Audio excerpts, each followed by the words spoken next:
महाराष्ट्र दिनाच्या पार्श्वभूमीवर मुख्यमंत्री देवेंद्र फडणवीस यांच्याकडून हुतात्मा स्मारकाला अभिवादन, महापौर रितू तावडे आणि मंत्री मंगलप्रभात लोढा यांची उपस्थिती। राज्यभरात महाराष्ट्र दिनाचा उत्साह बीडमध्ये पालकमंत्री आणि उपमुख्यमंत्री सुनेत्रा पवार यांच्या हस्ते ध्वजारोहण, तर ठाण्यामध्ये एकनाथ शिंदे यांच्या हस्ते ध्वजवंदनाचा कार्यक्रम। मुंबईतील छत्रपती शिवाजी महाराज मैदानावर महाराष्ट्र दिनाच्या ध्वजारोहणाचा मुख्य कार्यक्रम, राज्यपाल जिष्णुदेव वर्मा यांच्या हस्ते ध्वजारोहण, मुख्यमंत्री देवेंद्र फडणवीस यांचीही कार्यक्रमाला उपस्थिती।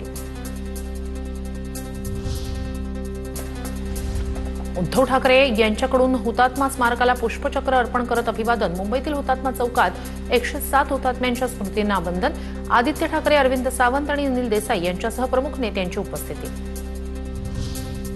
महाराष्ट्र दिनी विदर्भवाद्यांकडून काळा दिवस पाळण्याचा इशारा, पोलिसांनी रात्रीच चौघांना डिटेन केलं, संविधान चौकात काळे झेंडे फडकवण्याचा इशारा, नागपूरमध्ये कडेकोट पोलीस बंदोबस्त तैनात। महाराष्ट्र दिनानिमित्त नाशिकमध्ये मंत्री गिरीश महाजन यांच्या हस्ते शासकीय ध्वजवंदन संपन्न, तो कोल्हापूरमध्ये पालकमंत्री प्रकाश आंबेडकर यांच्या हस्ते शासकीय ध्वजवंदन सोहळा, कोल्हापूरमधील शाहू स्टेडियमवर पार पडला कार्यक्रम। धुळे शहरातील पोलीस मुख्यालय मैदानावर पालकमंत्र्यांच्या हस्ते ध्वजवंदन, पालकमंत्री जयकुमार रावळ यांच्या हस्ते ध्वजवंदनाचा कार्यक्रम, तर छत्रपती संभाजीनगरमध्ये संजय शिरसाट यांच्या हस्ते ध्वजवंदन। महाराष्ट्र दिनानिमित्तानं खासदार पार्थ पवार यांच्याकडून देवगिरीवर राष्ट्रध्वजाला वंदन, पार्थ पवार यांनी महाराष्ट्र दिनानिमित्तानं देवगिरी या निवासस्थानी राष्ट्रध्वजाला वंदन केलं। महाराष्ट्र दिनानिमित्तानं मंत्रालय, नवी मुंबई महापालिकेच्या मुख्यालयाला आकर्षक विद्युत रोषणाई, विधानभवन प्रशासकीय इमारतीलाही विद्युत रोषणाई, विद्युत रोषणाईमुळे प्रशासकीय इमारतींना वेगळीच झळ आली।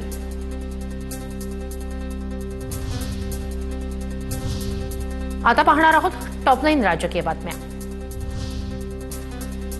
महाराष्ट्र इतका संकुचित कधीच नव्हता की महाराष्ट्रात परप्रांतीयांनी राहू नये, महाराष्ट्रात राहणाऱ्या प्रत्येकानं मराठी भाषा शिकलीच पाहिजे, भाषेच्या आधारावर हिंसा, भाषा येत नाही म्हणून कोणाला मारहाण करणं मान्य नाही, मुख्यमंत्री देवेंद्र फडणवीस यांची प्रतिक्रिया।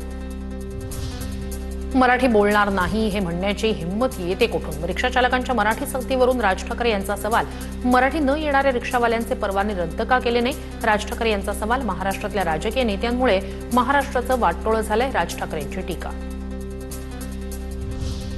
महाराष्ट्रातल्या मराठी माणसानं फक्त मराठीत बोलावं, समोरचा हिंदीत बोलत असेल तरी आपण मराठीतच बोला, राज ठाकरे यांचं आवाहन। समोरचा हिंदीत भांडत असेल तरी तुम्ही मराठीतच भांडा, राज ठाकरे यांचं आवाहन। अमराठी रिक्षा टॅक्सी चालकांना मुदतवाढ दिल्यानं मनसे आक्रमक, मनसेच्या वाहतूक सेनेकडून दादर परिसरात बॅनरबाजी, बॅनरच्या माध्यमातून मुजोर रिक्षा टॅक्सी चालकांना मनसेचा इशारा।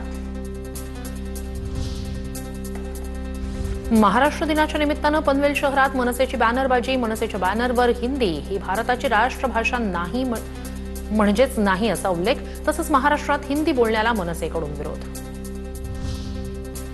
शिवसेना नेते संजय निरुपम यांचा मुंबईतील बेहरामबाग इथे ऑटो रिक्षा चालकांशी संवाद, मनसेचा संजय निरुपम यांच्या या कार्यक्रमाला विरोध।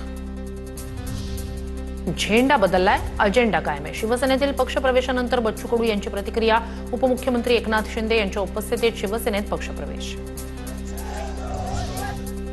सरनाईक यांनी मराठी सक्तीचा निर्णय ईर्ष्येनं घेतला, सरनाईकांनी त्यांची जिद्द आणि ईर्ष्या कायम ठेवावी, सुनील प्रभू यांची सरनाईकांवर टीका, सरनाईकांनी माघार घेतली तर बेगडी प्रेम महाराष्ट्राला वाटेल, सुनील प्रभू यांचा सरनाईकांना सल्ला। कोलकाता स्ट्रॉंग रूम बाहेर तृणमूल काँग्रेस कार्यकर्त्यांचं आंदोलन, स्ट्रॉंग रूम मधील बॅलेट बॉक्स उघडल्याचा टीएमसीचा आरोप, बॅलेट बॉक्स उघडल्याचा सीसीटीव्ही समोर, पोस्टल बॉक्समध्ये मतपत्रिका टाकल्याचाही टीएमसीचा आरोप, स्ट्रॉंग रूम बाहेर टीएमसी आणि भाजप कार्यकर्त्यांमध्ये बाचाबाची।